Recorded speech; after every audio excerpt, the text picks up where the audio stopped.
Welcome back, everybody. Today's episode asks something a little different of us. It's going to be a bit slower, a bit quieter, and it's meant to be held with care. I want to be clear about the container that we are stepping into. This is not an episode about politics. It's not an episode to start a debate. It's not about persuading. It's not even about problem solving. It is about what many families and service providers right now are carrying and what it means to be able to stay present and ethical and human while working inside systems that feel very heavy and quite uncertain. No matter where you fall personally, many of the families that we serve are living with heightened fear and instability in their lives. And many of the professionals that are supporting them are holding emotions that don't always have the space or the permission in professional settings. So before we go any further, I want to invite just a small pause. So if it feels okay for the listeners, just take that pause now. And I want you to notice your body, maybe wherever you're sitting or standing. There's nothing to fix or to figure out. Oh, we're just letting ourselves arrive. Just notice that you're here, noticing your body or any sensations, just noticing that you're present. This episode isn't about answers, it's about presence. It's about remembering that care for others and for ourselves still matters even when the systems feel hard. In professional spaces, we're often taught to stay neutral or objective and regulated. And while professionalism absolutely matters, emotional suppression is not the same thing as regulation. And I think what many providers, I imagine, are experiencing right now is some moral distress, some emotional fatigue or compassion fatigue, fear of saying the wrong thing, or maybe they're experiencing a sense of helplessness or a sense of hopelessness. I imagine some people are carrying grief that doesn't have language. Ignoring the issues doesn't protect us. Ignoring the issues disconnects us. And disconnection shows up in our work whether we decide to name it or not name it. I want to say one more time, this episode is about naming. It's not about fixing. It's about presence, not policy. It's about having compassionate awareness, not about taking sides. So to begin this episode, I want to share a story from an SLP out in Minnesota by the name of Kelly, who is already and has been feeling the immediate impact of increased immigration enforcement.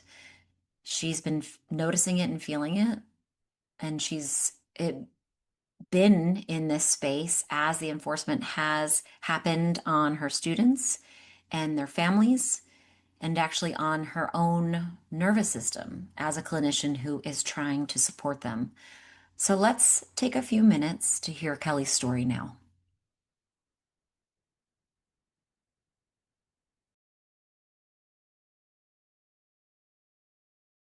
Hi, my name is Kelly. I am a speech therapist and I work in a school district right outside of Minneapolis, Minnesota. Our school district is quite diverse in population. I work with a lot of Latino families and also a lot of Somali families. I work in early childhood special education, or ECSE, so I provide home visits to children birth to 3, and I also provide speech and language support to preschoolers in inclusive early learning preschool classrooms. I help with speech and language evaluations for ages 0 to 5, and I currently support 2 parent groups, one for families with autism and one for families with rare disease or medically complex children. I have worked here for 22 years now, and I love my job. I love the kids, families, and I love my coworkers. They're amazing. And we work as a team to support the littlest learners. One change I have noticed is greater needs for both students and families. We have many young children with some pretty big needs, especially in their social emotional development and in their social communication skills. My job is really intimate with families. I walk families through initial evaluations when they have concerns about their child's development. I help families process their child's strengths, but also their needs. And I help families build connections with other families, maybe experiencing similar journeys. During home visits, I support families to nudge their child's development and increase their communication skills throughout their day. But I also sit with families when they are feeling challenged, scared, or full of grief. It seems overall it has just been heavier for families and teachers lately. Recently, the biggest change in our community has been the presence of ICE. Minnesota has been through a lot in the past 5 years. We've navigated COVID. We've experienced unrest after the murder of George Floyd. We lost a state representative, Melissa Hortman, and her husband in a targeted shooting in June. There was a school shooting at Annunciation Catholic School where two young students were killed and several others were injured just in August. And now we're feeling the impacts of ICE in our community. A few moments that stick out to me include going to provide services to a student who stutters at a community preschool. And on my way to the preschool, I passed a gas station with several federal agents outside. They were dressed in brown camo, they were wearing face masks, and they were holding large guns in their hands. It was surreal to continue driving to the community preschool to provide these speech services to a 3-year-old when it was such a crazy scene to be passing. Other moments that stand out are watching our community come together to support each other. Our own early learning community hosted a food drive. Teachers and clinicians have used their own resources to deliver food and also supplement food donations with fresh fruit and dairy products. Teachers have been escorting children to and from school to try to keep them safe. But I think the biggest moment that stands out for me is a series of home visits with one of my 2-year-olds and his family. The father was detained by ICE and sent to a detention center in Texas in December. Before winter break, an immigration attorney accompanied me to the family's home to sign a delegation of parent authority or a DOPA form in case the mom was also detained. In subsequent visits at the home, I learned that the father had been deported to Guatemala after spending a month in the detention center.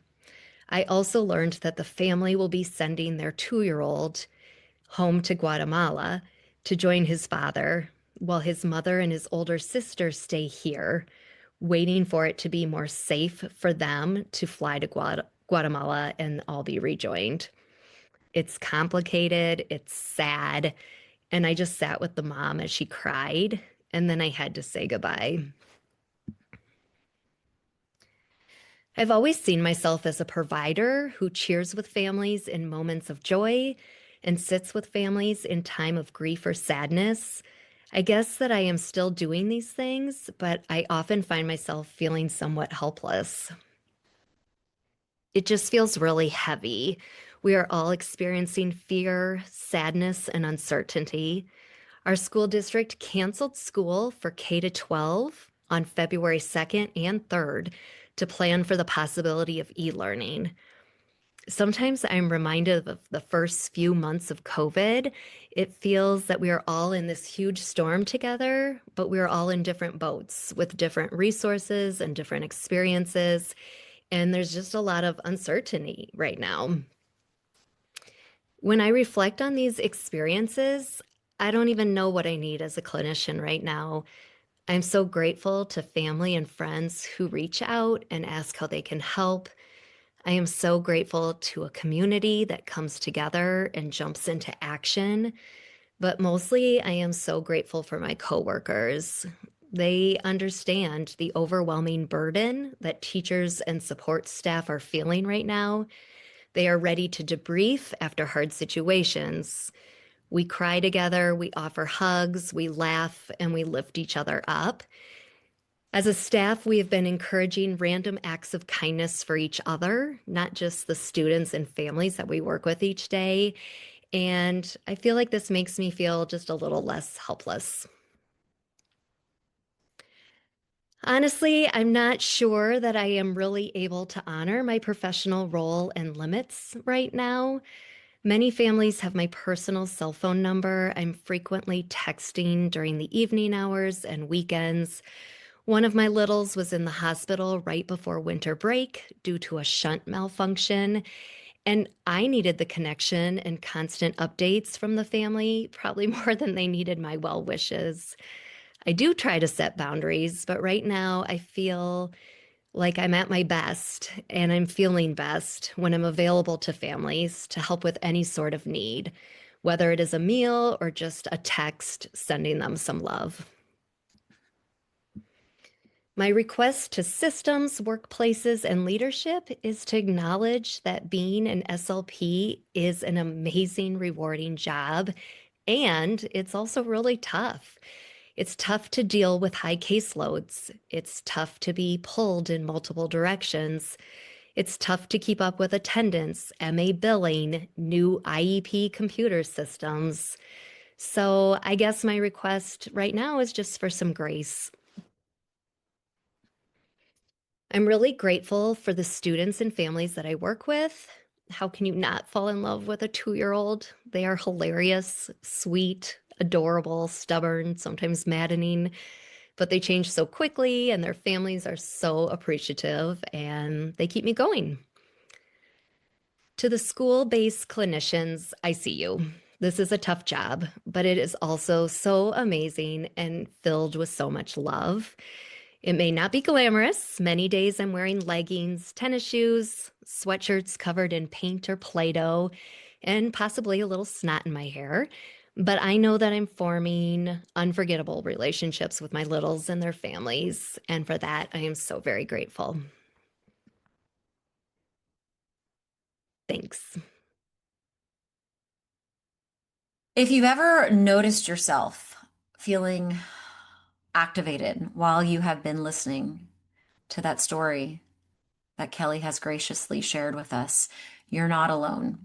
And in this moment, this is where I want to shift into this nonviolent communication lens. And this episode isn't to teach that MVC framework, but to really help us just stay grounded and present when those emotions are intense and systems feel overwhelming for so many of us. It invites us to notice those observations and those feelings and those needs and those compassionate responses. Let's start with the observation. Let's talk about what is being seen, heard, noticed in real time. And this information does come from direct accounts that have been provided to me, articles that have been shared. I read the New York Times daily in the morning, and I've extracted some information from there. So, if we're going to talk about observed behaviors and changes being reported, these look like maybe there's been appointments that have been canceled abruptly by families, or families no showing those appointments, families disengaging from systems that they previously used. So this could look like their workplace, families not going to work, parents not going to work, children not going into the school settings, avoiding school settings. And we've seen this, children not attending school. We might see now that questions are being asked indirectly rather than directly. Individuals become quieter in some of the interactions that they're having, or maybe they're showing increased reactivity in conversations. There's become a heightened alertness And maybe you'll notice when people are conversing, they might be scanning areas around them, not able to focus on the conversations that they're having. In some families, it's been noted that maybe the eldest child has to now take over a parental role for the family due to the absence of parents or the separation of parents or following a family member who's been deported. There's changes in neighborhood routines and in that community presence in those neighborhoods where the children play and interact. Children are now being exposed to strong emotional expressions in the home. This might include fear or overwhelm or confusion or anger. Some children no longer seeing their best buddies in their classrooms because those friends are not attending school or are no longer in the area. So some of these peers that children previously interacted with and enjoyed are no longer at the school. We're seeing younger children showing signs of confusion because maybe their age doesn't allow them to have a clear understanding of the current events that are going on, but they are sensing and witnessing all that's happening around them. There's been accounts of US born children now needing to carry their passports to walk around in public or to walk to and from school. There's reports, including recent national media coverage, of an increased amount of referrals of children now to counseling or to therapy with all that's going on. Providers may be noticing maybe they have more tension or physical tightening on their body or more muscle tension.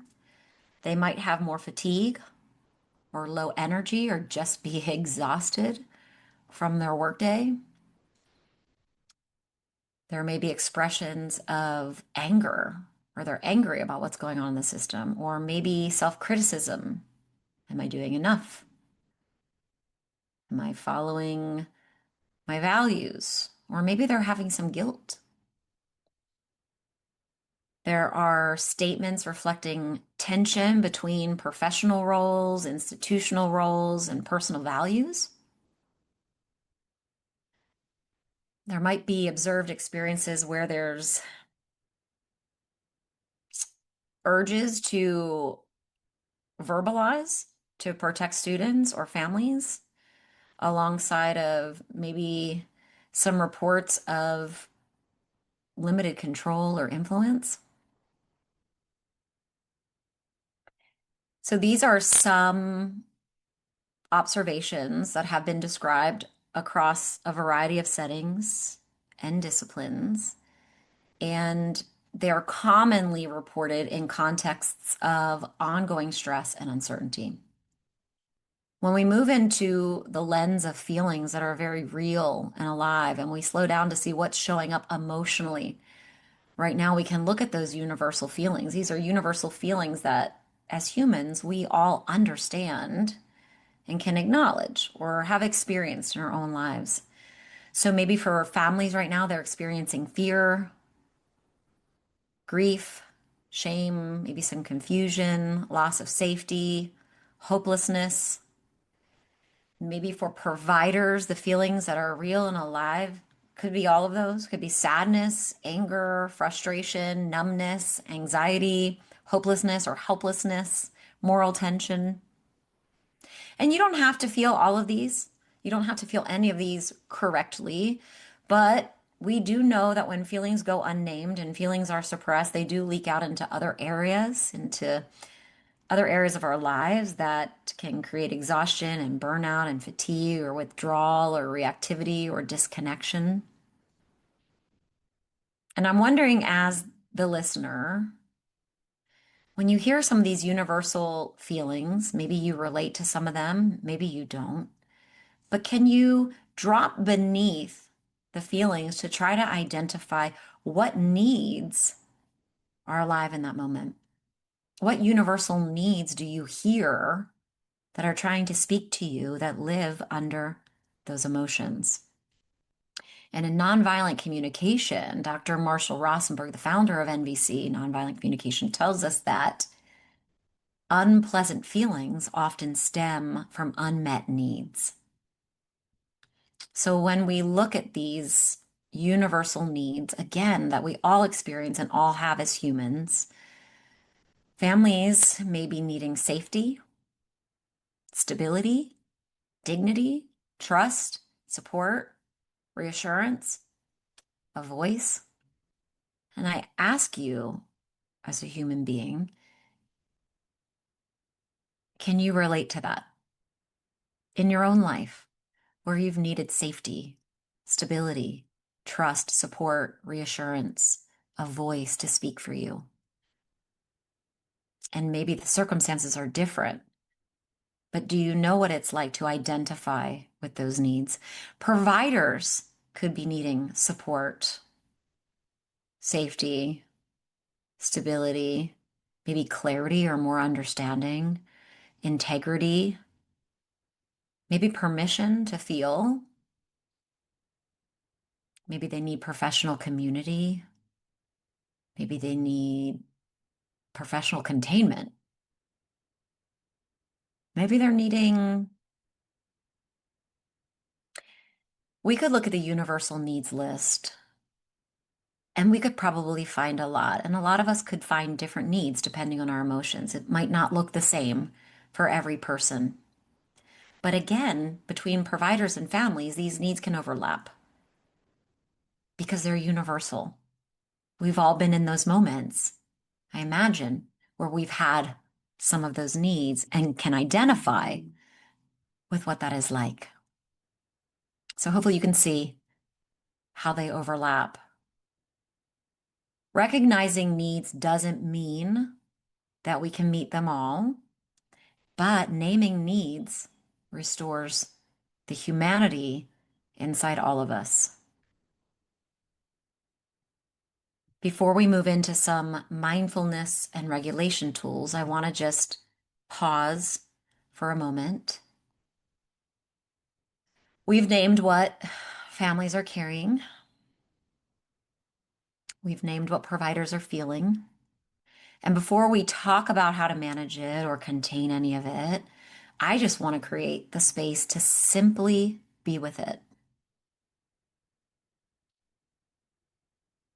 There's a poem I've shared this before. I've shared it on a few talks, and it's by Rumi, and it's called The Guest House. And this could be a nice place to lay on this poem, to return to time and time again when emotions just feel too heavy or they feel a bit overwhelming. It's a beautiful reminder that what's happening inside of us, our inner landscape, it isn't something to fix, it isn't something to suppress or ignore, but rather it's something to pay attention to and to really meet with full presence and full attention. So I want to share this poem again slowly. I just want you to take it in, not to analyze it, you know, so to speak, but just to notice or become aware of what is happening inside of you, if anything. Just listen to your body as you listen to the poem. And this is a translation by Coleman Barks. This, being human, is a guest house. Each morning, a new arrival, a joy, a depression, a meanness. Some momentary awareness comes as an unexpected visitor. Welcome and entertain them all. Even if they're a crowd of sorrows who violently sweep your house empty of its furniture, still treat each guest honorably. He may be clearing you out for some new delight. The dark thought, the shame, the malice, meet them at the door laughing and invite them in. Be grateful for whoever comes, because each has been sent as a guide from beyond.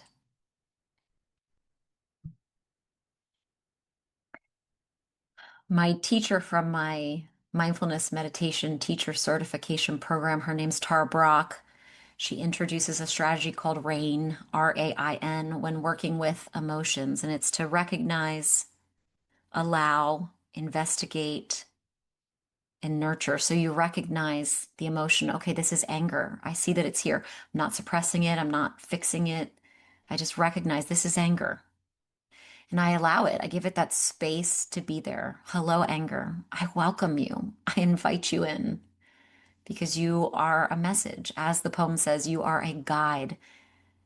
This is wisdom. It's telling you what's going on for you. Allow it to be there. And then you investigate it. Where is this showing up in your body? Is it pain in your chest? Is it tension, headaches? Is it shaking hands? Is it a flushed face? And then you nurture yourself in whatever way feels right for you. Placing a hand on your heart, maybe giving yourself a hug and saying, yeah, this too. I'm human. Reminding yourself, I'm human and I'm feeling, and it's okay to feel. Giving yourself that nurturing. I love that practice of recognizing, allowing, investigating, and nurturing to work through our emotions, because being mindful, mindfulness, being aware doesn't mean bypassing pain. It just means I'm staying present without collapsing or hardening. Okay, so we're naming that silently. This is fear. This is fear that's showing up. Hello, fear. I welcome you. I will sit with you. I will allow you to be here. And maybe I need to orient to the room a little bit and trace shapes with my eyes or take a few extra deep breaths to be with my fear. I notice where it's showing up in my body, and then I'm nurturing myself. Okay. Even taking those micro pauses between going from session to session or client to client or family to family to connect with yourself and practice rain.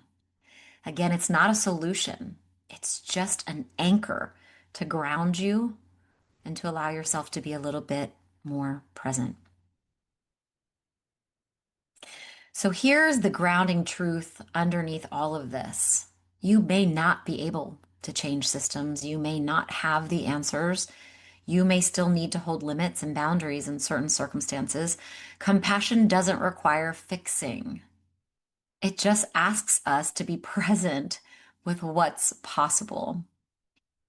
So here are some things that may be within your control and within your ability.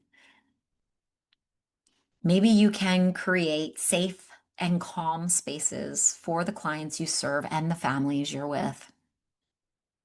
Maybe you can build a short referral list for people outside of your role, for questions that you don't have the answers to, that referral list of support where families can go to get those answers.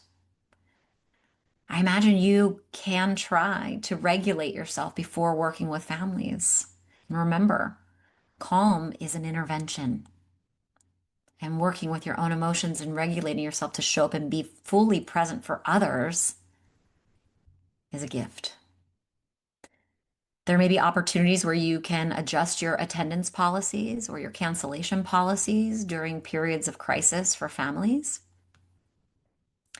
Maybe you can offer flexible scheduling when possible.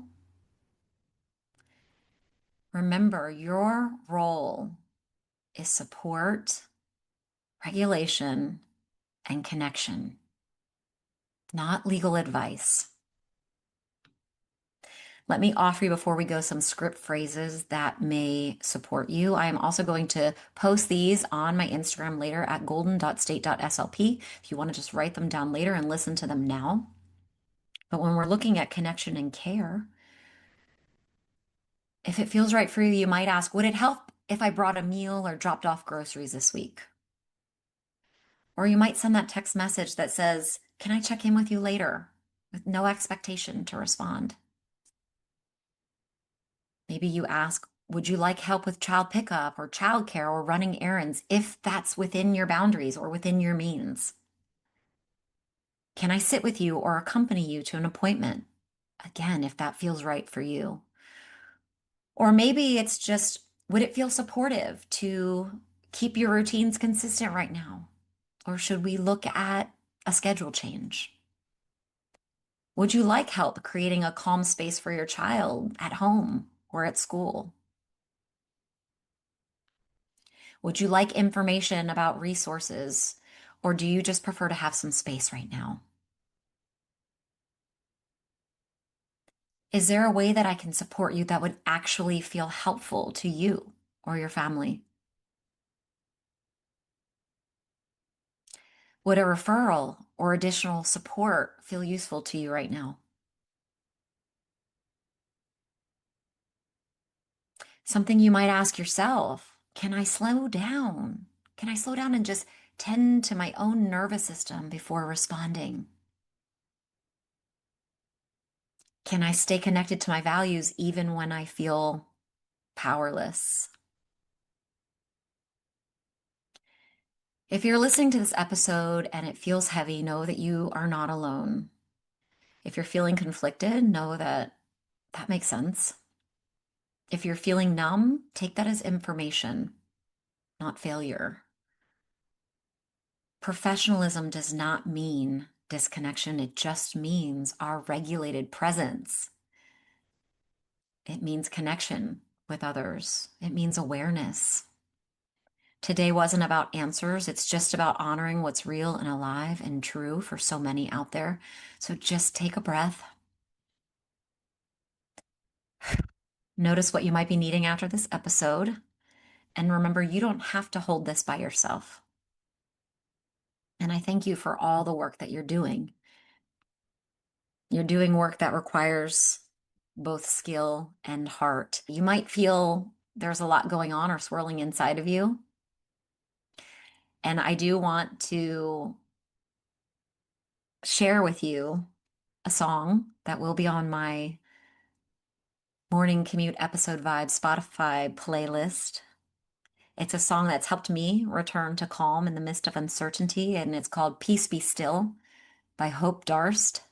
And it reminds us that even when systems can feel heavy and overwhelming, and when we feel powerless, we can still invite stillness and presence and courage into our hearts. So take a moment to listen. Let it be a reminder that peace is possible right here and right now. Before I go, I'm going to share from a book, Mindful of Race, Transforming Racism from the Inside Out. This is Ruth King. And I'd like to just share her words with you before we go. Ruth says, may we remember that we belong to each other. May we grow in our awareness that what we do can help or hinder racial well-being. May our thoughts and actions reflect the world we want to live in and leave behind. May all beings without exception benefit from our growing awareness. May our thoughts and actions be ceremonies of well-being for all races. May we honor being diverse racial beings among the human race and beyond race. May we meet the racial cries of the world with as much wisdom and grace as we can muster. That's Ruth King. I will see you on the next morning commute.